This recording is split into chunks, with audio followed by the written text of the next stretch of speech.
we're trying to get that fight on the next Fatal Fury card. I think it's going to be out in New York, but he doesn't want to fight me, bro. So it's the problem that I've been trying to tell everybody, man, that they see a young, hungry, champion in the making coming up, and he's ready to take it all.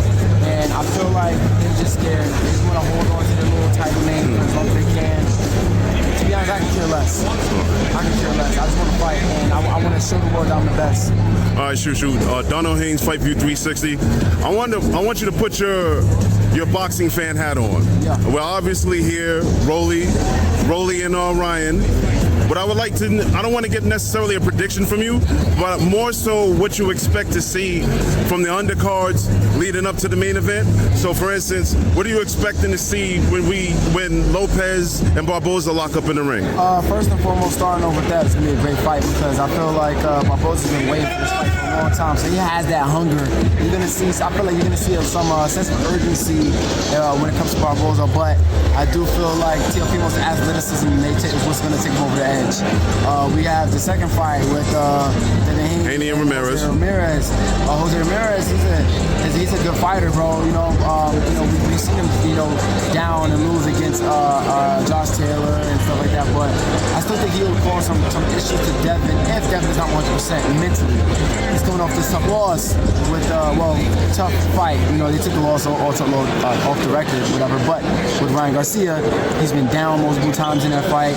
Experienced things that he's never experienced before in his life, and then going through that whole loss phase, it'll mess up his mind, you know what I'm saying? It'll mess up his confidence. We gotta see if he's gonna be able to show that he is himself in this fight coming up on Friday. Okay, I actually have to correct you. I need a prediction for that one. Who do you got? Okay, well, again, it depends. If Devin's 100%, then it's Devin. But if he's not 100%, then Jose Ramirez still might put up a tough fight, but I don't see Devin losing, in my opinion. I don't see him losing. And what about Rolly and Ryan?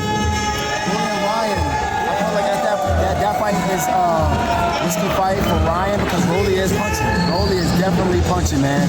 But Rolly is coming off a couple losses and some tough wins, questionable wins on his end as well too. So that confidence factor is big. That mindset. You don't really believe in yourself. You believe that you're supposed to be here or you're gonna beat this guy.